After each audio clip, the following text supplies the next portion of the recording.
সংলাপের প্রস্তাব দিয়ে প্রধানমন্ত্রী শেখ হাসিনা আবারও অনির্বাচিত সরকারের সম্ভাবনা নাকচ করে দিয়েছেন। অন্যদিকে বিরোধী দলীয় নেত্রী খালেদা জিয়া তাদের দাবি মেনে নেওয়ার জন্য সরকারকে একটি সময়সীমা বেঁধে দিয়েছেন। তার পাশাপাশি বাংলাদেশের পোশাক শিল্পের ভবিষ্যৎ নিয়ে উদ্বেগও বাড়ছে। বিবিসির বাংলাদেশ সংলাপে আপনাদের সবাইকে স্বাগত জানাচ্ছি।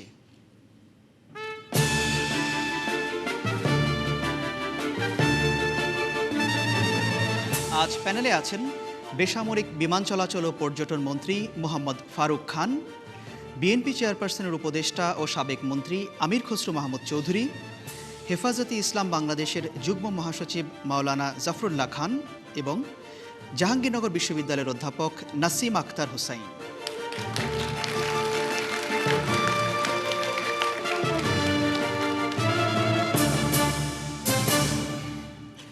ঢাকার বিয়া মিলনায়তন থেকে বিবিসির বাংলাদেশ সংলাপে আপনাদের সবাইকে আরও একবার স্বাগত জানাচ্ছি। এখানে আপনারা দর্শক হিসেবে যারা আছেন, আপনাদের দেয়া প্রশ্নের ভিত্তিতেই আমাদের এই অনুষ্ঠান হবে। আমরা এখন সরাসরি প্রথম প্রশ্নে চলে যাচ্ছি। প্রথম প্রশ্ন আজ করবেন মোহাম্মদ কাজী শাহাবুদ্দিন। সংলাপের প্রস্তাব দিয়ে অনির্বাচিত কিংবা তত্ত্বাবধায়ক সরকার ব্যবস্থার প্রস্তাব নাকচ করে দিয়েছেন প্রধানমন্ত্রী। তাহলে সংলাপের ডাক দেয়া কেন? কেন সংলাপের ডাক দেওয়া? গত কয়েকদিনে এ নিয়ে বেশ আলোচনা হচ্ছে। প্রধানমন্ত্রী শেখ হাসিনা এরকম একটা আহ্বান জানিয়েছেন। অন্যদিকে বিরোধী দলের সমাবেশ থেকেও সেটিকে কার্যত নাকচ করে দিয়ে বলা হচ্ছে দাবি মেনে নিতে হবে। আমি শুরুটা করতে চাই আমির খসরু মাহমুদ চৌধুরী আপনাকে দিয়ে। সর্বশেষ কি অবস্থান আপনার দলের, যে সংলাপ নিয়ে প্রধানমন্ত্রী যে আহ্বান করেছেন সেই প্রসঙ্গে? আমার জানা ছিল না যে অনির্বাচিত সরকার পদ্ধতি কি অনেককে প্রত্যাখ্যান করেছে। কার্যত উনি বলেছেন যে অনির্বাচিত ব্যক্তিদের দিয়ে হবে না। আচ্ছা, তো সেই ক্ষেত্রে আসলে তো তাহলে তো আসলে সংলাপ যে খুব বেশি একটা ইউজফুল হবে সেটা তো মনে হচ্ছে না। কারণ হচ্ছে এখানে ইস্যুটা হচ্ছে, আমাদেরকে মনে রাখতে হবে, সমস্যাটা হচ্ছে কিন্তু নির্বাচিত সরকারের অধীনে কোনো নির্বাচন গ্রহণযোগ্য নয়। এইটাই হচ্ছে কিন্তু আজকে এটা প্রশ্নবিদ্ধ। আমরা দলীয় সরকারের অধীনে যে নির্বাচন হবে সেটা জাতির কাছে গ্রহণযোগ্য হবে না, এবং এটার পেছনে কিছু প্রেক্ষাপটও আছে। আপনারা বিভিন্ন সময় ব্যাখ্যা করেছেন। এখন আপনাদের সমাবেশ থেকে একটা আলটিমেটাম দেওয়া হয়েছে সরকারের প্রতি, যে দাবিটা মেনে নিতে হবে। এই আলটিমেটাম কেন? বিএনপি কি কোনো অল আউট কোনো মুভমেন্টে যাচ্ছে? আমি এখানে একটু বলতে হয় যে বিএনপির সময় যখন আমরা কেয়ারটেকার সরকার অ্যাকসেপ্ট করলাম, এটা হচ্ছে একটা রাজনৈতিক ঐক্যমতের পরিপ্রেক্ষিতে আমরা কিন্তু কেয়ারটেকার সরকারটা প্রবর্তন করেছিলাম বিএনপির সময়। তখনও কিন্তু বিএনপির পক্ষ থেকে আমরা যখন নেগোশিয়েট করছিলাম, আমরা কিন্তু বলেছিলাম 5 জন করে প্রত্যেক দল থেকে নেওয়ার জন্য, অর্থাৎ বিরোধী দল থেকে 5 জন, সরকারের দল থেকে 5 জন করে নেওয়ার প্রস্তাব আমরা দিয়েছিলাম। কিন্তু তখন আওয়ামী লীগ সেটা প্রত্যাখ্যান করেছে। ওনারা বলেছিলেন এটা পুরোপুরি নির্দলীয় হতে হবে, দলীয় সরকার করা যাবে না। কিন্তু আজকে ওনারা ঠিক উল্টোটা বলছেন। এখন এই আলটিমেটাম কেন? দেশের মানুষ তাদের আগামী নির্বাচনে যে তাদের ভোটের মাধ্যমে, যাকে ইচ্ছে তাকে ভোট দেওয়ার মাধ্যমে এবং সকলের অংশগ্রহণের মাধ্যমে, সকল দলের অংশগ্রহণের মাধ্যমে যে নির্বাচনটা প্রত্যাশা করছে, সেটা এখন মনে হচ্ছে সরকার দলীয় যে কথাবার্তা এবং যেগুলো আপনি বললেন শুরুতে, সেই ক্ষেত্রে তারা মনে হচ্ছে তারা সেদিকে যেতে চাচ্ছে না, এবং তারা একদলীয়, তারা মতামত দলীয় সরকারের অধীনে নির্বাচন করার জন্য একটা কঠিন অবস্থান নিয়েছেন। যদি কঠিন অবস্থান সরকারের পক্ষ থেকে আসে, যে এখানে আজকে বাংলাদেশের জনগণ, আপনি জরিপগুলো যদি দেখেন, শতকরা 80 থেকে 90% আপনাদের পত্রপত্রিকা প্রত্যেকটিতে আজকে সবাই কেয়ারটেকার সরকারের পক্ষে মত দিয়েছে। রাজনৈতিক দলের মধ্যে প্রায় সকলেই কেয়ারটেকার সরকারের পক্ষে। সিভিল সোসাইটির মধ্যে দেশের শ্রেষ্ঠ 2 জন ব্যক্তি, ডক্টর ইউনূস সাহেব এবং ফজলে হাসান আবির সাহেব, কেয়ারটেকার পক্ষে অবস্থান নিয়েছেন, এবং অ্যাক্রস দ্য বোর্ড সবার যখন এক জায়গায় অবস্থান, শুধুমাত্র একটি দল তার সেই অবস্থান থেকে দেশের মানুষকে তাদের যে আগামী নির্বাচনে ভোটের মাধ্যমে, সেটা ঠিক আছে, শান্তিপূর্ণ নির্বাচনের মাধ্যমে, নিরপেক্ষ নির্বাচনের মাধ্যমে শান্তিপূর্ণ ক্ষমতা হস্তান্তরের যে প্রেক্ষাপটটা, সেটা বাধাগ্রস্ত হচ্ছে। সেটাই হচ্ছে সমস্যা। এই প্রশ্নটা জবাবটা দেননি। যাই হোক, আমি আপনার কাছে আবার আসবো যে 48 ঘন্টা আলটিমেটামটা কেন, সেটার সরাসরি। না, আমি তো বললাম যে এটা জনগণের প্রত্যাশা। এখন তো সরকার সংলাপের প্রস্তাব দিয়ে কন্ডিশন দিয়ে দিয়েছে, অর্থাৎ তাদের যে কন্ডিশন, সেটা নির্দলীয় সরকারও হবে না, এবং বস্তুতপক্ষে তারা বলতে চাচ্ছে দলীয় সরকার। তো সেই ক্ষেত্রে সরকার তো ক্লিয়ার অবস্থান নিয়ে ফেলেছে। যখন ক্লিয়ার অবস্থান নিয়েছে, এখন তো আমাদের আর কোনো উপায় নেই। ধন্যবাদ আমরা আপনাকে। বিরোধী দল থেকে অবশ্যই আমরা আমাদের অবস্থান নিতে হবে এবং সেই অবস্থান আমরা সেজন্য নিয়েছি আপনারা নিচ্ছেন। ধন্যবাদ জনগণের পক্ষে। ধন্যবাদ আমির খসরু মাহমুদ চৌধুরী। মাওলানা জাফরুল্লাহ খান। প্রথমত আমার বলতে হবে যে আমি এখানে পরিচিত হয়েছি হেফাজত ইসলামের যুগ্ম মহাসচিব হিসাবে।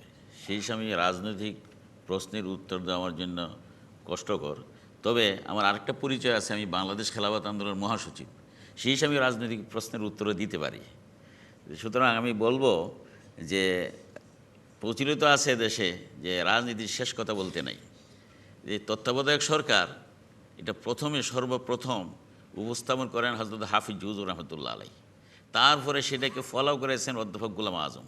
তারপরে তত্ত্বাবধায়ক সরকার বিল এনেছে আওয়ামী লীগ এবং বিএনপি উভয়ে মিলে, এবং জাতীয় সংসদে বহু টাকা, লক্ষ লক্ষ টাকা খরচ করে এই বিলটা পাস হয়েছে এবং 2টা বা 3টা সংসদ নির্বাচন হয়েছে। তারপর এখন হঠাৎ করে তত্ত্বাবধায়ক সরকার পদ্ধতি বাতিল করার কোনো যৌক্তিকতা আছে বলে আমরা মনে করি না। এখন বাতিল যেহেতু হয়েছে, দুই দলের মধ্যে আগামী নির্বাচন কিভাবে হবে এটা নিয়ে আলোচনা, কোনো সমঝোতায় পৌঁছানোর সম্ভাবনা কি আপনি দেখেন?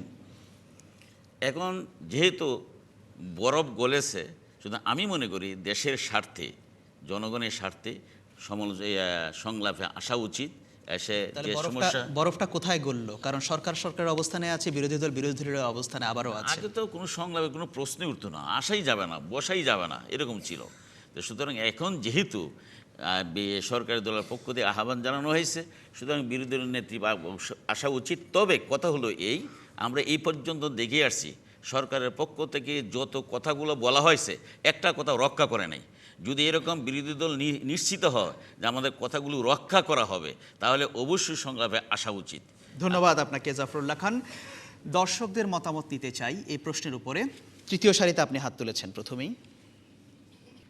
আমার মাননীয় বিএনপি চেয়ারপারসনের উপদেষ্টা আমির খসরু মাহমুদ চৌধুরীর কাছে প্রশ্ন যে শনিবার জামাত ইসলাম সহ এবং হেফাজত ইসলাম সহ 18 দলীয় জোটের সমাবেশ ছিল এবং সেই সমাবেশে জামাতের 2 জন এমপি হামিদুর রহমান এবং শামসুল আমার ইসলাম মনে দাবি হয় তুলেছেন আপনি যে এই প্রশ্নে বলতে হবে, আমি দুঃখিত, আমি অন্য কোনো প্রশ্ন যেতে পারবো না, এখানে সংলাপ নিয়ে কথা হচ্ছে। সংলাপ নিয়ে আমি বলছি, খুব সংক্ষেপে যে ওখানে দাবি তোলা হয়েছে যে সংলাপে বসতে হলে আন্তর্জাতিক অপরাধ ট্রাইব্যুনাল ভেঙে ফেলতে হবে এবং আন্তর্জাতিক অপরাধ ট্রাইব্যুনাল বাতিল করেই সংলাপে বসতে হবে। তো আমার কথা হচ্ছে যে কেন আন্তর্জাতিক অপরাধ ট্রাইব্যুনাল ভাঙতে হবে? এবং সেকেন্ড কোশ্চেন হচ্ছে যে বিএনপি একটি বড় দল, বিএনপি কি পারবে হেফাজতে ইসলাম অথবা জামাত ইসলামের মতো একটি সংগঠনের বেড়াজাল থেকে বেরিয়ে আসতে? ধন্যবাদ আপনাকে। সরাসরি আমির খসরু মাহমুদ চৌধুরী, আপনার কাছে প্রশ্ন, আন্তর্জাতিক অপরাধ ট্রাইব্যুনাল কেন ভেঙে দিতে হবে? এটা হয়তো কেউ ব্যক্তিগত মতামত হতে পারে, বক্তব্য। এখানে তো অনেকে বক্তব্য দিয়েছে, সেটা তো ন্যাচারালি 18 দলের পজিশনও বলা যাবে না, বিএনপির পজিশনও বলা যাবে না। বক্তব্য তো দিতেই পারে, সেটা তো এখনো পর্যন্ত 18 দলের এরকম কোনো অবস্থান দেয়নি, সুতরাং এটা তো আলোচনার প্রশ্ন নয়। আর বেড়াজালের যেটা প্রশ্ন আসছে, এখানে বেড়াজালের কিছু নয়, এটা হচ্ছে পলিটিক্যাল অ্যালায়েন্স। প্রয়োজনে এটা ইলেকট্রাল অ্যালায়েন্সও হতে পারে, স্ট্র্যাটেজিক অ্যালায়েন্সও হতে পারে। এবং সেই ক্ষেত্রে রাজনীতির ক্ষেত্রে আমরা দেখেছি সারা বিশ্বে যখন যেখানে যারা যে প্রয়োজনীয়তা অনুভব করেছে সেভাবে অ্যালায়েন্স হয়েছে এবং সেইভাবে বিএনপি অ্যালায়েন্স করেছে।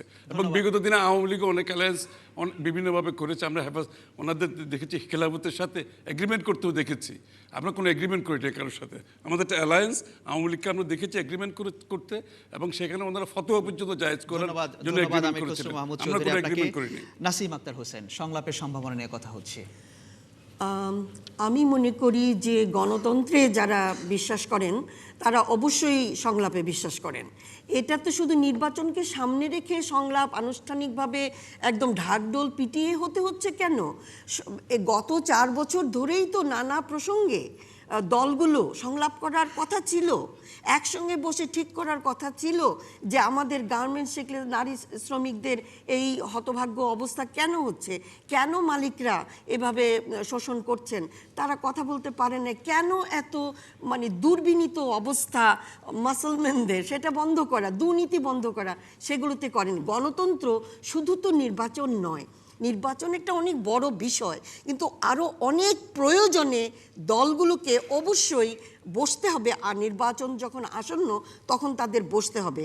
আর আমির খসরু সাহেব বললেন যে সকলের অংশগ্রহণের মাধ্যমে নির্বাচন চান, অবশ্যই তাই। দেখা গেল দলগুলো নির্বাচনে যেতে চান ক্ষমতায় যাওয়ার জন্য, আমরা সব ভোটাররা ঠিক করলাম না, আমাদের ভয়, এনিথিং ক্যান হ্যাপেন, যাব না। ইলেকটোরাল ভায়োলেন্স অনেক বেড়ে যায়।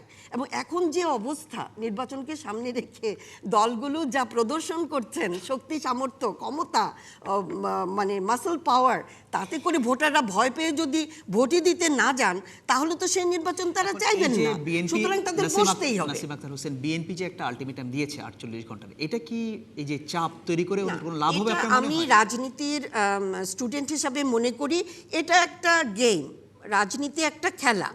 যেহেতু সরকার একটা অবস্থান নিয়েছে, বিরোধী দল আরেকটু শক্তপোক্ত একটা অবস্থান নিয়েছে, এবং যেহেতু তারা নির্বাচনে যাবে, সুতরাং অবশ্যই তারা একটা মিডল পয়েন্ট। এতে করে কি সংলাপের সম্ভাবনা ভেস্তে যেতে পারে? না, ভেস্তে যেতে পারে না। ধন্যবাদ আপনাকে। দর্শকদের মতামত নেব। চতুর্থ সারিতে আপনি। আমার প্রশ্ন হলো, তত্ত্বাবধায়ক সরকার না দিলে বিএনপি আসবে না সংলাপে, কিন্তু অন্য পাশে আওয়ামী লীগ আবার তত্ত্বাবধায়ক সরকার দিবে না। কিন্তু তত্ত্বাবধায়ক দেয়া না দেয়া বড় কথা নয়, জনগণের কেন জানমালের ক্ষতি হচ্ছে, এই যে বাস ট্রাকের ক্ষতি হচ্ছে, এই জন্য কি সংলাপে বসা যায় না? জনগণের তো ক্ষতি হচ্ছে, এই জন্য তো সংলাপে বসতে পারে। ধন্যবাদ, অসংখ্য ধন্যবাদ আপনাকে। মন্ত্রী ফারুক খান। ধন্যবাদ আপনাকে। আমি কিছু বলার আগে অবশ্য সাভারের যে ঘটনা ঘটেছে তার জন্য যারা মৃত্যুবরণ করেছেন তাদের আত্মার মাগফিরাত কামনা করছি, এবং যারা আহত আছেন তাদের দ্রুত আরোগ্য লাভ করে তার জন্য আমি আল্লাহর দরবারে দোয়া চাইছি। আমার মনে হয় যেহেতু দেখলাম সকলে আমরা গণতন্ত্রে বিশ্বাস করি, এবং আমরা বিশ্বাস করি যে বাংলাদেশে আগামী দিনের সামনে এগোতে হলে কিন্তু গণতন্ত্রের মাধ্যমে এগোতে হবে, এর জন্য সংলাপের প্রয়োজন। আলটিমেটলি মাননীয় প্রধানমন্ত্রী গত পরশু দিন সংলাপের জন্য আহ্বান করেছেন।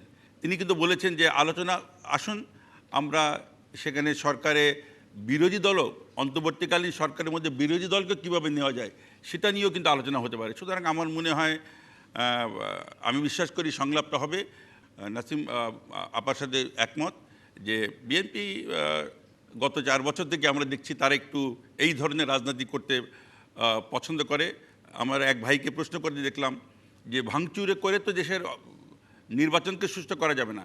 আমাদের উদ্দেশ্য আগামী নির্বাচনটা যাতে একটা সুষ্ঠু, সুন্দর, সকলে যাতে অংশগ্রহণ করতে পারে এই ধরনের একটা নির্বাচন, এবং সেই ধরনের নির্বাচনের জন্য ফারুক খান, এখানে বিএনপির যে আলটিমেটাম সেটাকে কি তাহলে আপনারা গুরুত্ব দিচ্ছেন না? অতভাবে অবশ্যই আমরা গুরুত্ব দেব, কারণ বিএনপি একটা আমাদের দেশের একটা বড় রাজনৈতিক দল।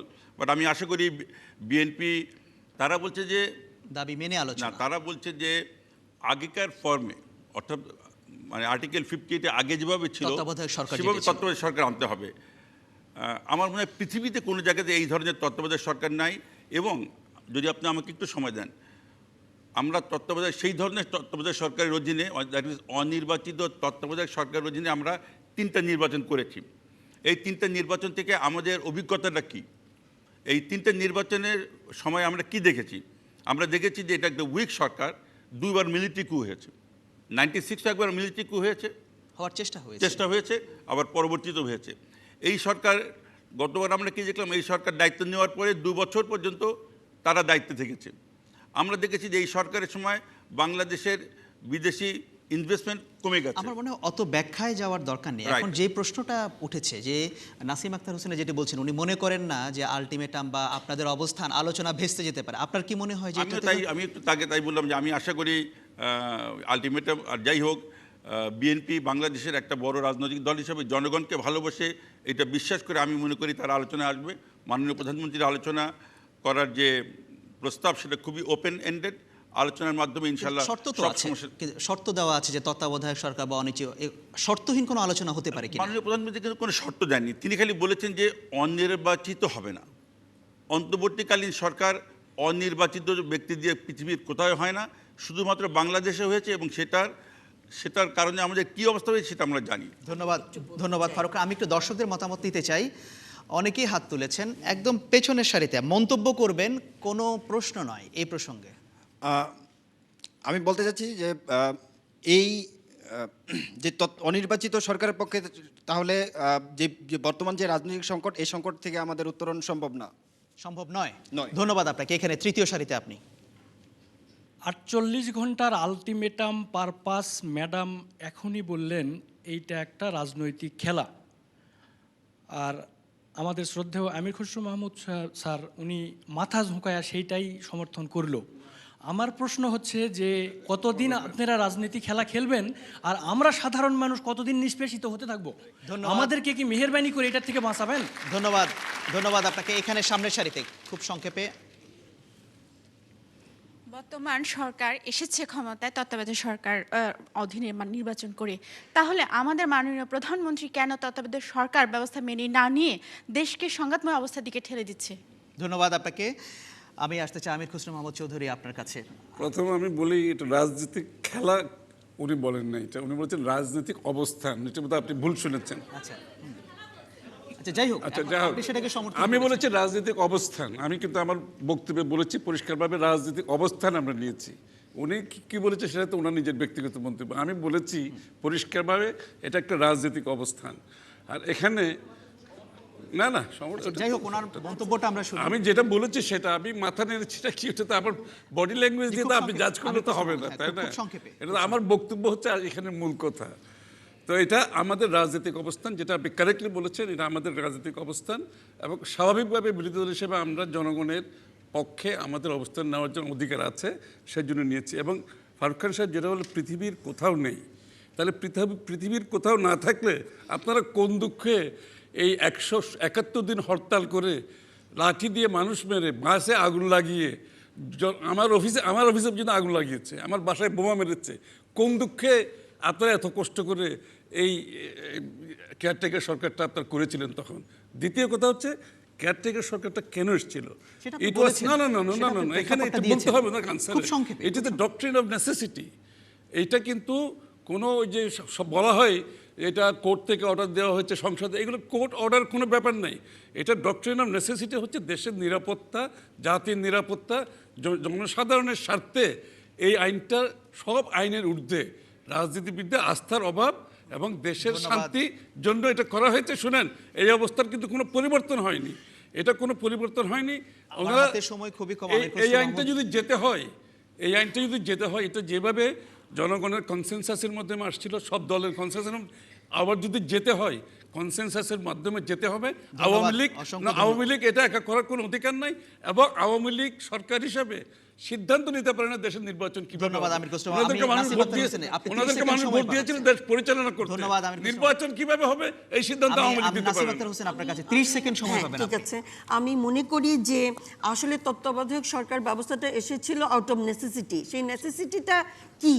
এটা যে আমরা একটা ফ্রি এবং ফেয়ার ইলেকশন চাই, কিন্তু কথা হচ্ছে এটা কিংবা অন্য যাই হোক, এ ওর বি যেটাই হোক, এটা গ্রহণযোগ্য হতে হবে, তত্ত্বাবধায়ক নামে হোক কিংবা অন্য নামে হোক, কিন্তু এমন কোনো ব্যবস্থার মধ্যে নয় যেটা সকল পক্ষে। ধন্যবাদ নাসিম আক্তার হোসেন, আপনাকে অসংখ্য ধন্যবাদ। এখানে শ্রোতা দর্শকদের জানিয়ে রাখি, এই বিষয়ে আপনারা যদি আরও বিস্তারিত মতামত দিতে চান তাহলে bbcbangla.com এই ওয়েবসাইটে আপনার মতামত দিতে পারবেন। তাছাড়া ফেসবুকে বিবিসি বাংলার সামাজিক ফোরামেও আপনার মতামত দেবার সুযোগ আছে। এখন আমরা একটি ছোট্ট বিরতিতে যাচ্ছি, আশা করি আমাদের সাথেই থাকবেন।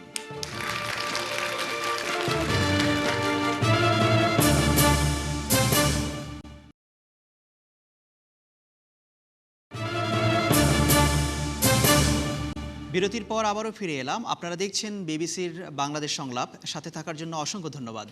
এবারে পরের প্রশ্ন করবে মোহাম্মদ তানভীর শাহ শিশির। বাংলাদেশের পোশাক শিল্পের কর্মপরিবেশ নিয়ে এখন সারা বিশ্বে সমালোচনা হচ্ছে, আমরা জানি। এই অবস্থায় পোশাক শিল্প রক্ষার দায়িত্ব এখন কার? ধন্যবাদ আপনাকে। সাম্প্রতিক সময়ে সাভারে ভবন বিধ্বস্ত হয়ে শত শত শ্রমিকের নিহত হওয়ার পরে এই কথাটি নিয়ে বিশ্বে নানা আলোচনা হচ্ছে। মার্কিন যুক্তরাষ্ট্রের একটি কোম্পানি ডিজনি, তারা বলেছে বাংলাদেশ থেকে তারা আবার অর্ডার করবে কিনা তারা ভেবে দেখছে। কানাডীয় প্রতিষ্ঠান তারাও এটা নিয়ে চিন্তাভাবনা শুরু করেছে। একটা বিভিন্নভাবে এটা নিয়ে আলোচনা হচ্ছে। সেই প্রেক্ষাপটে এই প্রশ্ন আমি শুরুটা করতে চাই ফারুক খান আপনাকে দিয়ে। এই দায়িত্ব আসলে কার, যে উদ্বেগ তৈরি হয়েছে পৃথিবী জুড়ে বাংলাদেশের পোশাক শিল্প? আমার মনে হয় এর দায়িত্ব আমাদের সকলের, পৃথিবীর সকলের। আমরা বাংলাদেশে আমাদের গরিব ছেলেমেয়েরা আমরা কাপড় প্রস্তুত করি, কিন্তু এই কাপড়টা পরে কিন্তু বিদেশিরা। এবং দুঃখজনক হলেও সত্য যে তাদেরকে আমি দেখেছি যখন আমি বাণিজ্যমন্ত্রী ছিলাম, যে তারা যখন কাপড়টা কিনে এমনভাবে বার্গেন শুরু করে, 1 সেন্ট নিয়ে পর্যন্ত তারা বার্গেন করে। যারা বিদেশি ক্রেতা, যারা বাংলাদেশ থেকে $1 বা $2 একটা শার্ট নিয়ে তাদের বড় বড় স্টোরে $20 থেকে $25 বিক্রি করে, তাদের একটা বড় দায়িত্ব আছে এবং আমি আশা করি তারা সে দায়িত্ব এতদিন যতটা অ্যাভয়েড করেছে সেটা তারা অ্যাভয়েড করবে না। তারা আমাদের পোশাক শিল্পের সঙ্গে যারা জড়িত তাদের সঙ্গে এটার কেনার সময় দামটা আরেকটু বাড়িয়ে দেবে এবং সেই টাকা এক্সট্রা যে টাকাটা দেবে সেটা দিয়ে পরিবেশ উন্নয়নের জন্য, ফায়ার ফাইটিং ক্যাপাসিটি উন্নয়নের জন্য, বিল্ডিংয়ের অবস্থা আরও উন্নয়নের জন্য এবং আমাদের শ্রমিক ভাই বোনদের মাইনেটা আরেকটু বৃদ্ধি করে তারা যাতে শাস্তি থাকতে পারে তার এখন ব্যবস্থা যে করবে। এই যে শিল্প নিয়ে একটা উদ্বেগ তৈরি হয়েছে, বাংলাদেশের পোশাক শিল্পের ভবিষ্যৎটা এখন কি হবে, এই যে একটা এটার কোনো হুমকির মুখে পড়ছে কিনা, এখন সরকারের এখানে দায়িত্ব কতটুকু আছে, কে রেসপন্সিবিলিটি নেবে, সরকার নাকি মালিক না শ্রমিক? না, কিছুটা তো হুমকির মধ্যে পড়বেই, কারণ বিদেশে আমাদের কর্মের পরিবেশ নিয়ে যে কথাবার্তা আমরা দেখেছি সেটা তো যৌক্তিক একটা আলোচনা আছে এবং তবে এ ব্যাপারে আপনারা দেখেছেন যে সরকার কিন্তু ইতিমধ্যে এ ব্যাপারে আলোচনা শুরু করেছে। গতকালকে রাত্রের কথা আমি বলছি যে আমি ইউরোপিয়ান ইউনিয়নের যিনি অ্যাম্বাসেডর এখানে তার সাথে আলোচনা করেছি এবং তাকে আমি এই কথা স্পষ্ট বলেছি যে তোমাদের ওখান থেকে টেলিভিশনে দেখছে অনেকে বলছে যে বাংলাদেশের কাপড় কিনবো না। বাংলাদেশের কাপড় যদি তোমরা না কেনো তাহলে কি আমাদের বর্তমান অবস্থা থেকে উত্তরণে সাহায্য করবে নাকি আমাদেরকে আরও বিপদে ফেলবে? পোশাক শিল্পের সঙ্গে প্রায় 40 লক্ষ মানুষ জড়িত আছে। দু একটা কোম্পানি চলে গেলেও আলটিমেটলি তারা ফেরত আসবে। তবে বাংলাদেশে কর্মের পরিবেশকে উন্নত করা আমাদের সরকারের, আমাদের গার্মেন্টস ইন্ডাস্ট্রির মালিকদের এবং যারা বিদেশে যারা বায়ার, আমাদের সকলের দায়িত্ব, সকলকে দায়িত্ব পালন করতে হবে। ধন্যবাদ ফারুক খান। আপনার নাসিম আক্তার হোসেন, পোশাক শিল্প আসলে কতটা হুমকির মুখে পড়েছে, যেভাবে উদ্বেগ তৈরি হচ্ছে, উনি যে প্রশ্নটা করেছেন পৃথিবী জুড়ে, এটা খুবই নিদারুণ একটি দৃশ্য আমরা সাভারে দেখেছি বলে আজকে এটা গুরুত্বপূর্ণ প্রশ্ন মনে হচ্ছে। কিন্তু আমরা দীর্ঘ সময় ধরেই কিন্তু দেখেছি যে মালিক পক্ষের লোভের বেদিতে মানে শ্রমিকের জীবন বলি হতে। কিন্তু এখন আসলেই গুরুত্বপূর্ণ প্রশ্ন, এখান থেকে বেরিয়ে আসতে হলে ভাবতে হবে কি কি কারণে এই অবস্থাটা আমাদেরকে দেখতে হচ্ছে। একই সঙ্গে আমরা কিন্তু দেখেছি মনুষ্যত্বের উদ্বোধন। তবে এটা ঠিক যে এটা একটা গ্লোবাল বিষয় আছে, সস্তা শ্রমের খোঁজে এবং সস্তা পণ্যের জন্য এই অবস্থাটা হচ্ছে। এটা ঠিক। এখন এই যে শিল্প, এটা রক্ষার দায়িত্বটা কার? শিল্প রক্ষার বড় দায়িত্ব হচ্ছে মালিক পক্ষের, যারা সবচেয়ে বেশি মুনাফা করে বিশ্বে, আর শ্রমিকদেরকে অনিরাপদ পরিবেশে কম মজুরি দিয়ে কাজ করবে না এবং তার জন্য উপযুক্ত পরিবেশ সৃষ্টি হবে এই অঙ্গীকার মালিক পক্ষকে করতে হবে।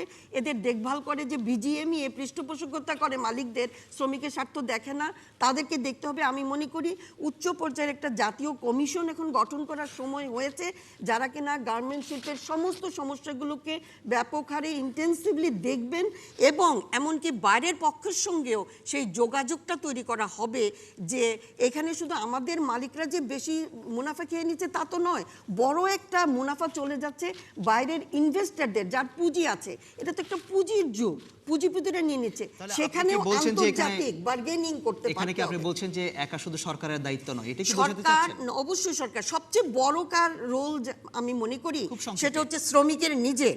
তাদেরকে যদি ইউনিয়ন করতে দেওয়া হতো, প্রতিটি গার্মেন্টসে যদি আজকে সংগঠিত হতো তারা, তাহলে এই অবস্থা থাকতোই না। ধন্যবাদ। কারণ তারা তখন বার্গেনিং পাওয়ার থাকতো, তারা দেখতো যে মানে বিল্ডিং পড়ে যাবে, সেখানে তাকে ডাকলে তারা তখন যেত। ধন্যবাদ ওই শক্তির উদ্বোধন ঘটাতে হবে। অসংখ্য ধন্যবাদ। আমি দর্শকদের মতামত নিতে চাই।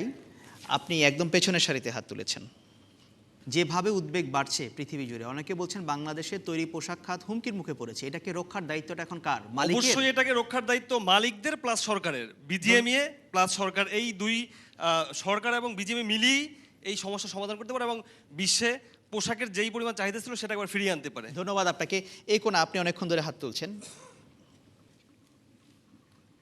খুব সংক্ষেপে বলুন। আমি বলতে চাচ্ছি যে এই যে বিশ্বে যে আমাদের ভাবমূর্তি নষ্ট হয়েছে এর পিছনে সরকার এবং বিজিএমই দায়ী। তারা যদি সঠিক তথ্য এবং সঠিক অনুসারে যদি এটা তদন্ত করতো যে বিল্ডিংটা কিভাবে করা হচ্ছে, এটা কয় তালার অনুমোদন আছে এবং কয় তালা করছে, এটা যদি তারা মেনে এর বিরুদ্ধে কঠোর অবস্থান নিত, তাহলে এরকম ঘটনা ঘটল না। এর জন্য সরকারি দায়ী আমি মনে করি। ধন্যবাদ আপনাকে। আপনি উঠেছিলেন, আপনাকে। এই ক্ষেত্রে আমার মতামত হলো, আমাদের দেশে যে ধারাবাহিক উন্নয়ন, এই উন্নয়নের রক্ষার্থে আজকে আমাদের দল মত নির্বিশেষে সকলকে গার্মেন্টস সেক্টরকে এগিয়ে নেওয়ার জন্য আমরা যেমন অ্যাম্বুলেন্স এবং ফায়ার ব্রিগেডকে ধর্মঘট, অবরোধ, হরতাল এ সমস্ত থেকে নিরাপদ রাখি, আমি মনে করি আগামীতে সবাইকে এই রপ্তানি খাতকে এগিয়ে নেওয়ার জন্য এই গার্মেন্টস এবং রপ্তানির যে কার্যক্রম তাকে পরিচালনা করার জন্য এই কর্মসূচিকে রাখতে হবে, মানে ধন্যবাদ আপনাকে। মুক্ত রাখতে হবে। তার পাশে একজন হাত তুলেছেন। ধন্যবাদ আমাকে সুযোগ দেওয়ার জন্য। মঞ্চে উপবিষ্ট দুজন সাবেক বাণিজ্য মন্ত্রী, প্রধানত আমি ওনাদের দুজনের কাছেই আমার মতামতটা তুলে ধরতে চাই। আসলে যে কথাটা বলা হয়েছে যে সারা পৃথিবীর লোক দায়ী, আমি বলবো না, আমি ভালো রাঁধতে পারি বলে আমাকে হয়তো খাবারের জন্য অর্ডার করবে, বাট আমার রান্নাঘর তৈরি করে দিবে সেই দায়িত্ব যারা এই পণ্য নিচ্ছে তাদের উপর আমরা চাপিয়ে দিয়ে আমাদের নিজেদের দোষ আমরা ঢেকে দিতে পারি না। আমরা বলবো এর জবাবদিহিতা থাকা দরকার, এবং স্পেকট্রাম সহ বিগত সরকারের সময় থেকে শুরু করে আজকের রানা প্লাজা থেকে শুরু করে যতজন শ্রমিক মারা গেছেন, তাদের জীবন জীবিকা আহত হয়েছে, তাদের থাকার ব্যবস্থা যথাযথভাবে করে দিতে হবে। এটা রাষ্ট্রের দায়িত্ব। আপনাকে অসংখ্য ধন্যবাদ। এবার আমি আসতে চাই মাওলানা জাফরুল্লাহ খান। অনেকে বলছেন হুমকির মুখে পড়তে যাচ্ছে এই শিল্প, এটা রক্ষার দায়িত্ব কার? নিঃসন্দেহে প্রধান দায়িত্ব হচ্ছে সরকারের, এবং আমাদের দেশের অসাধু ব্যবসায়ীরা তাদের অবহেলা এবং উদাসীনতা একমাত্র দায়ী। সাভারে যে ঘটনা ঘটেছে এটা মালিক পক্ষের মানে উদাসীনতা এবং শ্রমিকদের প্রতি অবহেলার কারণে এই ঘটনা ঘটেছে। আর সরকার যদি সত্যিকার অর্থে ইহা তত্ত্বাবধান করত তাহলে এই ঘটনা ঘটতো না। তত্ত্বাবধান না করার কারণে এই অবস্থা হয়েছে। এখন যদি সরকার ইচ্ছা করে আর আন্তরিকতা থাকে তাহলে পোশাক শিল্পকে আবার সুন্দর করে সাজিয়ে গুছিয়ে সারা বিশ্বময় আমাদের এটা কাজে লাগাতে পারে, এবং এটা প্রধান দায়িত্ব সরকারের। ধন্যবাদ আপনাকে। আমির খসরু মাহমুদ চৌধুরী, বাণিজ্য মন্ত্রী ছিলেন এক সময়। হ্যাঁ, প্রথমে যেটা হচ্ছে সেটা উনি যেটা বলেছেন আসলে এটা হৃদয় বিদারক ব্যাপার। এবং এখানে আমরা যেটা বাংলাদেশের মানুষের মানবিক দিকটা যেটা দেখেছি সেটা অ্যাপ্রিসিয়েট করার মতো ব্যাপার, এবং একটা নিজেদের যে নিজের জীবনের রিস্ক নিয়ে সাধারণ মানুষ যে এখানে উদ্ধার কাজে গেছে এটা কিন্তু অবিশ্বাস্য ব্যাপার। তো এখানে হচ্ছে সরকারের অবশ্যই গভর্নেন্স ইস্যু তো আছে এখানে, এবং এখানে রেগুলেটরি ওভারসাইটের আমাদের সমস্যা হয়। বিল্ডিং বানানো বলেন, এটার কমপ্লায়েন্সের বলেন, পরিচালনায় বলেন, রপ্তানিতে বলেন, এখানে যে রেগুলেটরি ওভারসাইট অ্যান্ড কমপ্লায়েন্স আমাদের দেশে এটা কিন্তু গভর্নেন্স ইস্যুতে সমস্যা আছে, এক নম্বর। দ্বিতীয়ত হচ্ছে বিজিএমই এর যারা প্রস্তুতকারক তাদের একটা বিরাট অর্গানাইজেশন আছে, এটা কিন্তু বেশ শক্তিশালী এবং রিসোর্সফুল অর্গানাইজেশন। আমি কিন্তু বারবার তাদেরকে বলেছি একটা কথা, তোমরা সেলফ রেগুলেট করতে হবে। যে দেশে গভর্নেন্সের সমস্যা থাকে সেখানে কিন্তু নিজেরা কিন্তু সেলফ রেগুলেট করতে পারে, কিন্তু তারা যদি একটু আরও কেয়ারফুলি সেলফ রেগুলেট করতো তাহলে কিন্তু অনেকগুলো যে গার্মেন্টসের সমস্যা হয়েছে এগুলো কিন্তু অ্যাভয়েড করে যেত। এখন উনি যে প্রশ্নটা করেছেন যে বাইরের ক্রেতারা চাপ দিবে কিংবা তাদের কাছ থেকে নেগোশিয়েট করে দাম বাড়ানো হবে, সেটার দিকে বাংলাদেশ তাকিয়ে থাকে। বাংলাদেশ নিজে কেন এটাকে উন্নত করতে চায়? সেটা তো দুই দিকেই, সেটা একদিকে বললে হবে না, বাইরের ক্রেতার দিকটাও আছে, যেটা আসলে তারা যে এখানে এক্সপ্লয়েট করে না সেটাও তো না। তারা আমাদের এখানে বাংলাদেশের চিপ মার্কেট বলে এখানে আসে, তাই বলে এমন না যে একবারে কাটথ্রোট একটা ব্যবসাতে যাবে যেখানে আমাদের দেশের ব্যবসা পুরো সেক্টরের উপর একটা ইম্প্যাক্ট তো আছে, এবং সেটা মেকআপ করতে গিয়ে তারা আবার শ্রমিকদের এক্সপ্লয়েট করছে। তো সেখানে মনোযোগী হতে হবে, এবং ইন্টারনালি যেটা আমি বললাম গভর্নমেন্টের ওভারসাইট রেগুলেটরি বডি এবং বিজিএমই এর সেলফ রেগুলেটরি প্রসেসটা। আপনি বলছেন এখানে সরকার এবং গার্মেন্টস মালিকদের দায়টা বেশি। ধন্যবাদ আপনাকে, অসংখ্য ধন্যবাদ। এখানে শ্রোতা দর্শকদের মনে করে দিতে চাই, বিবিসির বাংলাদেশ সংলাপের আগামী অনুষ্ঠানগুলোতে যদি অংশগ্রহণ করতে চান তাহলে আপনি টেলিফোন অথবা SMS করতে পারেন 01-752-777-222 এই নম্বরে। তাছাড়া আপনি ইমেলও করতে পারেন। ইমেল করার ঠিকানা সংলাপ@bbc.co.uk। এখন আমরা আরেকটি বিরতি নেব, আশা করি আমাদের সাথেই থাকবেন।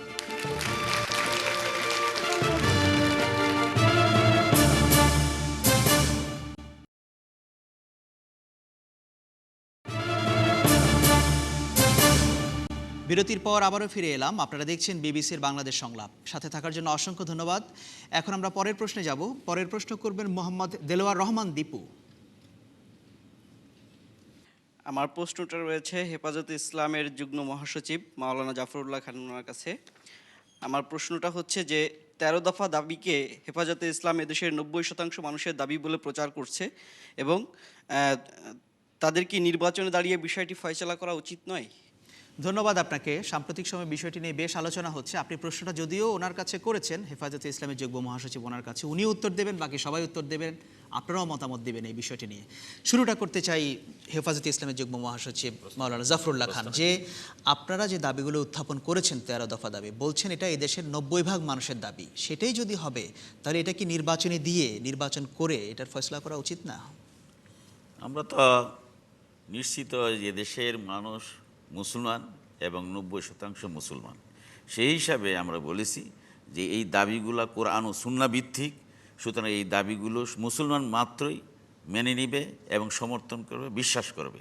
সেই হিসাবে আমরা বলেছি যে 90% মানুষের এটা দাবি। এখন আপনারা কি নির্বাচন করে, নির্বাচনের মাধ্যমে এই দাবিগুলোকে সামনে এনে ম্যানিফেস্টো হিসাবে সেটা পরে নিজেদের অবস্থান, নিজেদেরকে যাচাই করতে পারেন না বা করবেন না? সেই রকম কোনো আমাদের ইচ্ছা নেই। যেহেতু আমরা প্রথমেই ঘোষণা করেছি আমরা রাজনীতি থেকে দূরে, আমরা শুধুমাত্র ঈমান ও আমল মানুষের রক্ষার জন্য এই কর্মসূচি আমরা প্রদান করেছি। শুধু নির্বাচনে দিয়ে যাচাই বাছাই করার কোনো আমাদের উদ্দেশ্য নয়। আপনারা বলছেন যেটা 90% মানুষের দাবি, 90% মানুষ মুসলমান, সেই কথা বলছেন, কিন্তু এটা নিয়ে ব্যাপক সমালোচনা হচ্ছে কিন্তু এই সমাজে, এই দেশে, সেটা কেন হবে তাহলে? না, সমালোচনা হবে কারণ তো আমরা বুঝতেছি না। কারণ কি, যেহেতু মানুষ সবাই মুসলমান, 90% মুসলমান, তাই মুসলমান মাত্রই, যিনি মুসলমান হবেন, যিনি ইসলাম ধর্ম গ্রহণ করবেন, তিনি এই কোরআন ও সুন্নাহ ভিত্তিকের এই কর্মসূচিকে মেনে নেবেন। মুসলমান, মুসলিম ধর্মাবলম্বী তারাও সমালোচনা করছেন।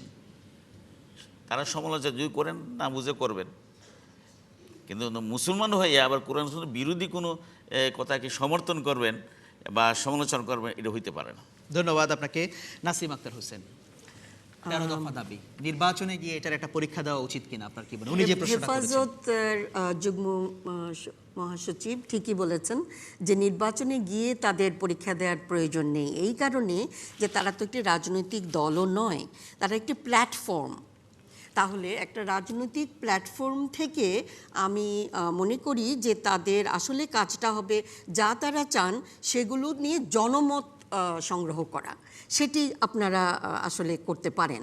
কারণ কিছু ভিউজ আছে সেখানে যেগুলোর জনগণের সমর্থন আছে বা নেই, বা কতটুকু আছে, কি পর্যায়ে আছে, সেটা এই প্ল্যাটফর্ম থেকে দেখা যেতে পারে, যদিও আপনারা সেটা নির্বাচনের মানে ম্যানিফেস্টো হিসাবে নিয়ে যেতে চান না।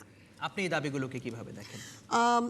আমি মনে করি যে এটা ঠিক যে ধর্ম সকলের আছে এবং ধর্ম প্রতিটি মানুষকেই জীবনযাত্রার দিক নির্দেশনা দেয়।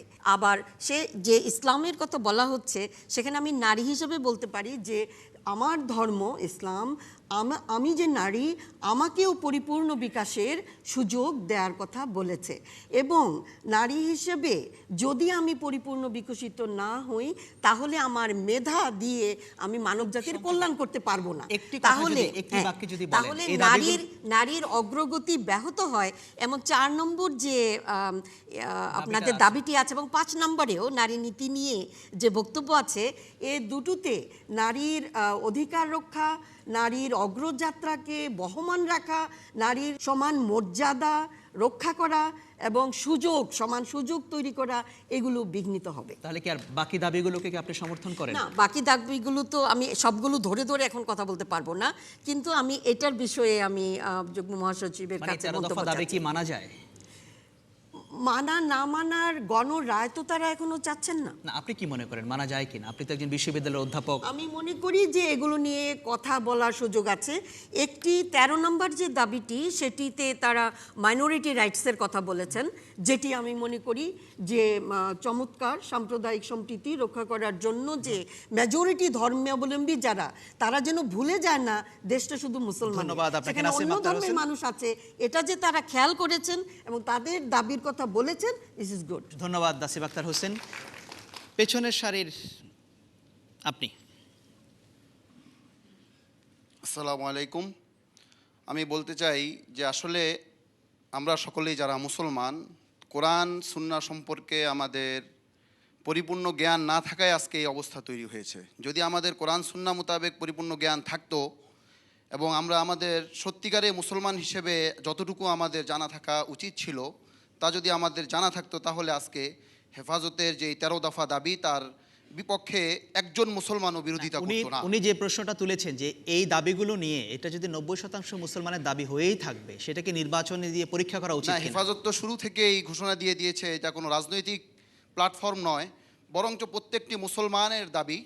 এবং সেই মুসলমান যদি তিনি ইসলাম সম্পর্কে জানতে চান এবং কোরআন সুন্নাহ সম্পর্কে পড়েন, এবং যারা কোরআন সুন্নাহ সম্পর্কে পরিপূর্ণ জ্ঞাত তাদের সাথে আলোচনা করেন, অবশ্যই তাদের সকলের ধন্যবাদ। বিষয়গুলো পরিষ্কার হয়ে যাবে। অসংখ্য ধন্যবাদ। এখানে সামনের সারিতে আচ্ছা, সম্মানিত অতিথিকে প্রথমে অবশ্যই সালাম দিচ্ছি, আসসালামু আলাইকুম। তা আমার প্রশ্ন হচ্ছে, আপনারা যদি বিশ্বাসই করেন যে এটা 90% মানুষের দাবি, তাহলে কেন আমাদের এই নির্বাচিত সরকারের উপর এই দাবি চাপিয়ে দিতে হচ্ছে? কেন প্রত্যেক মুসলমান এই দাবিটি মেনে নিয়ে তাদের জীবন যাপন করবেন না? যদি আমি মনে করি আমি একজন নারী হিসেবে আমার পর্দার মধ্যে থেকে চলা উচিত, পড়াশোনা করা উচিত, চাকরি করা উচিত, তাহলে কেন আপনাদের দাবি আমার উপর চাপিয়ে দিতে হবে? কেন আমি নিজে থেকে এটা আমি মেনে নিয়ে চলবো না? কারণ এটি একটি আধুনিক যুগ। ধন্যবাদ, অসংখ্য ধন্যবাদ। এই পাশে কোনায় আপনি হাত তুলছিলেন, জি খুব সংক্ষেপে। আমার ধন্যবাদ। আমি জাফর ভাইয়ের কাছে বলবো, আসসালামু আলাইকুম জাফর ভাই, আপনি খুব বুদ্ধিমানের কথা আমাদেরকে বলছেন। 90% পুরুষ বলছে যে 90% ইসলাম ধর্ম মুসলমান। আমরা নারীদের কোথায় অধিকার? নারীদেরকে কি অধিকার দিচ্ছেন? নারীদেরকে ঘরে বসায় দিচ্ছেন, নারীদেরকে কোনো মূল্য দিচ্ছেন না, নারীদেরকে নিয়ে আপনি আন্দোলন করছেন। আপনাদের একটা অনুষ্ঠান ওদিন হলো, মিটিং হলো, এই মিটিংয়ের ভিতরে আমাদের নারীদের সাংবাদিক তাকে আপনারা অত্যাচার করছেন, নির্যাতন করছেন। কিভাবে নারীদের মূল্য আছে? আমাদের সরকার, শেখ হাসিনা প্রধানমন্ত্রী আমাদের নারী, প্রতিটা নারীদেরকে মূল্য দিয়ে যাচ্ছেন। আপনারা নারীদেরকে ঘরে বসার জন্য অনুরোধ করছেন। ধন্যবাদ। জন্য আপনাদের হেফাজত ইসলাম, এই হেফাজত ইসলাম কোথায় পেয়েছেন, কোন ধর্মে পেয়েছেন? ধন্যবাদ এটা আপনাকে, উত্তর আমরা চাই। অসংখ্য ধন্যবাদ। এখানে তৃতীয় সারিতে আপনি খুব সংক্ষেপে বলবেন। হেফাজত ইসলামের 4 নম্বর যে দাবিটা রয়েছে, যেটা নিয়ে অনেক কথা উঠছে, এখানে কিন্তু আমরা দেখতে পাচ্ছি যেখানে বলা হয়েছে যে নারীদের সার্বিক উন্নয়নের জন্য নারী জাতির কোনো সার্বিক উন্নতির কোনো বিকল্প নেই। তাদের নিরাপদ পরিবেশ, শিক্ষা, স্বাস্থ্য, অত ব্যাখ্যা করার ব্যাপার নেই বিষয়টা। এখানে সবকিছু নারীদের পক্ষে আছে। তাদের নারীদের ন্যায্য পারিশ্রমিকের কথা বলা হয়েছে, তাদের ইজ্জত আব্রু যৌন হয়রানি থেকে তাদের মুক্ত রাখার জন্য। আজ যে সাভার ট্র্যাজেডিটা হয়েছে, সেখানে যদি হেফাজতের এইটাকে ফলো করা হতো যে নারীদের কর্মসংস্থান যেটা হবে এটা নিরাপদ হবে, তাহলে এই ট্র্যাজেডি ঘটতো না। আচ্ছা, ধন্যবাদ আপনাকে। আপনি তৃতীয় সারিতে খুব সংক্ষেপে। স্পষ্ট করে বলতে চাই, ইসলাম এবং রাজনৈতিক ইসলাম দুটো আলাদা জিনিস। মূলত হেফাজতের রাজনৈতিক ইসলাম, কেননা আপনারা সংবিধান এবং রাষ্ট্র দুটো নিয়েই পরিবর্তনের কথা বলছেন। সংবিধান আর রাষ্ট্র এগুলো কি রাজনীতির বাহিরে? স্পষ্ট করে উত্তর চাই। ধন্যবাদ, অসংখ্য ধন্যবাদ। আমি আর একজনের মতামত নিতে চাই। মাঝখানে ওই জায়গাটিতে যাওয়া হয়নি, আপনি যিনি দাঁড়িয়ে আছেন, না আপনার সামনে যিনি দাঁড়িয়ে আছেন। আমার প্রশ্ন হচ্ছে যে ইসলামকে হেফাজতের দায়িত্ব কার? হেফাজত ইসলামের না আল্লাহর? আর কথা হচ্ছে 90% মুসলমানের কথা উনি বলছেন, কিন্তু 90% মুসলমানের মধ্যে কোনো নারী নেই কেন? ওনাদের যে সমাবেশগুলো দেখছি কোনো নারী উপস্থিত ছিলেন না, যা দেখা যাচ্ছে সবই পুরুষ। ধন্যবাদ। তার পেছনে খুবই সংক্ষেপে। জি, আসসালামু আলাইকুম। আমাদের মহাসচিব এই যে ওনাকে, জাফরুল্লাহ সাহেবকে, তো ওনাই যখন বলছে আমাদের ওই যে নারীদের এটা 90% নির্বাচিত হোক, নির্বাচিত হওয়ার সময় দেখা যাবে কি নারীরা কি এখানে আসছে কি না সেটা দেখতে হবে। শুধু আপনাদের হেফাজত ইসলাম শুধু পুরুষই দেখা যাচ্ছে, আমাদের নারীর শতাংশ 10% দেখা যাচ্ছে না। তাইলে আপনারা যে নারীদেরকে ঘরে বসে দিচ্ছেন, নারীরা কর্মস্থলে যেতে পারবে না। আর যে গার্মেন্টস শ্রমিক এতগুলি নারী মারা গেলেন, তাদের জন্য আপনি হেফাজত ইসলামের কাছে আমার অনুরোধ, তাদের জন্য একটা সুব্যবস্থা করা দেওয়া। অসংখ্য ধন্যবাদ। আমি জাফরুল্লাহ খান আপনার কাছে আসতে চাই, অনেক প্রশ্ন আপনার কাছে। ধন্যবাদ। 1 নম্বর কথা হলো যে নারীদেরকে আমরা গড়ে বসিয়ে দিচ্ছি, এটা ঠিক নয়। বরং ইসলাম নারীদেরকে যে মর্যাদা দিয়েছে, যে আসনে নিয়েছে, এটা আর কোনো ধর্ম আর কোনো জাতি তা করে নাই। এইটা আমরা অনেকে না বুঝে আমরা ইসলাম যারা মুসলমান, আমরা মুসলমান ঠিক, কিন্তু আসলে আমরা মুসলমান ইসলাম ধর্মের শিক্ষা সম্পর্কে অনেকে অনভিহিত, মানে আমরা অজ্ঞতা। যে নারীর কী মর্যাদা দিয়েছে এটা যদি আমরা সকলেই জানতাম, বুঝতাম, অনুধাবন করতাম, উপলব্ধি করতাম, তাহলে এই সমস্ত প্রশ্নের অবতারণা করতো না। অসংখ্য ধন্যবাদ। আপনি 20 সেকেন্ড আমি মৌলানা জাফরুল্লাহ খানকে বিনয়ের সঙ্গে বলতে চাই যে নারী নিরাপত্তার কথা ভেবেই যদি আপনারা থাকেন, তাহলে পুরুষরা যে যেখানে সেখানে নারী নির্যাতন করছেন, ঘরে বাইরে কর্মস্থলে পুকুর ঘাটে রাস্তায় নিজের উঠানে সর্বত্র যে কোনো বয়সের নারী, শিশু থেকে বৃদ্ধ পর্যন্ত, তাহলে পুরুষদের পর্দা, ইসলাম বলেছে পুরুষদের চোখের পর্দা করো, সেই পুরুষদের নিয়ন্ত্রণের কথা আপনারা ভাবলেন না কেমন করে এই বিষয়টা আপনারা অ্যাড্রেসই করলেন না যে কি পরিমাণ নারী নির্যাতন হচ্ছে পুরুষ দ্বারা। ধন্যবাদ নাসিম আক্তার হোসেন। আমির খসরু মাহমুদ চৌধুরী, আপনার কাছে আসতে চাই। সময় খুবই কম, হেফাজতের 13 দফা দাবি নিয়ে কথা হচ্ছে। আপনার কি মনে হয় যে হেফাজতে ইসলাম নির্বাচনে গিয়ে এই দাবিগুলোর একটা পরীক্ষা দেওয়া উচিত? যে প্রশ্নটা প্রথমে উঠেছে, আমার তো মনে হয় ওনারা তো ওনাদের অবস্থান পরিষ্কার করেছেন। ওনারা কোনো রাজনৈতিক দল নয় বিধায় ওনাদের নির্বাচনে গিয়ে এটা প্রমাণ করতে হবে সেরকম কোনো ব্যাপার নাই। আর এটা আমাদেরকে মনে রাখতে হবে, আমরা যখন একটা দেশে থাকি, এখানে রাজনৈতিক দাবির বাইরে অনেক সামাজিক সমস্যা থাকে মানুষের, ধর্মীয় সমস্যা থাকতে পারে, এবং এইগুলোর প্রেক্ষাপটে দাবি আসাটা এটা অগ্রহণযোগ্য কোনো ব্যাপার নয়। এটা আমাদের অনেকের কাছে মনে হয় যে রাজনীতির বাইরে যে দাবিগুলো আসছে এগুলো আমরা আলোচনায় আনতে চাই না। এগুলো না আনলে আপনি সামাজিক অস্থিরতা হবে। আপনি কোনো দাবিকে নাকচ করে আউটরাইট যে ধর্মীয় দাবি বলে অথবা অন্য কোনো দাবি বলে আউটরাইট রিজেক্ট করা, এটা ঠিক না। আপনাকে ফোরামে আনতে হবে, এবং এইটাই আমাদের টলারেন্স কমে গেছে। আমরা অনেক সময় অনেক দাবিকে আপনারা কিভাবে দেখেন? বিএনপি তো এক ধরনের নৈতিক সমর্থন দিয়েছিল। এটা তো আমরা তো ওনাদেরকে যেটা প্রথমে সমর্থন, যেটা এটা ব্লগারদের প্রেক্ষাপটে, সেখানে বিএনপি নৈতিক সমর্থন দিয়েছে, এবং আমরা এখনও সেটা বলছি। এবং আমরা দেখেছি সরকার সেই চাপে পড়ে শেষ পর্যন্ত দেখা গেছে সেই ব্লগারদের ওনারা গ্রেফতারও করেছেন, বিচারও হচ্ছে। সুতরাং যে কোনো দাবি উঠে আসবে আপনাকে আলোচনায় আনতে হবে এবং তার মাধ্যমে সমাধান করতে হবে। ধন্যবাদ আমির খসরু মাহমুদ চৌধুরী। আমি মন্ত্রী ফারুক খান আপনার কাছে আসতে চাই। 13 দফা দাবি, অনেক কথা। আমার মনে হয় অডিয়েন্স থেকে যে আলোচনাটা এসছে এবং জাফরুল্লাহ সাহেব যে কথাটা বলেছেন, আমার মনে হয় স্পষ্ট যে 13 দফা ভিতরে আপনারা দেখেছেন মাননীয় প্রধানমন্ত্রী ইতিমধ্যে কিন্তু গতকালকে স্পষ্ট বলেছেন যে 13 দফা নিয়ে যদি প্রয়োজন হয় আমরা আলোচনা করতে পারি। অর্থাৎ আমি প্রথম প্রশ্ন এবং দ্বিতীয় দুটোকে মিলে একসাথে বলবো, আলোচনার মাধ্যমে কিন্তু আমাদের সমস্যার সমাধান করতে হবে।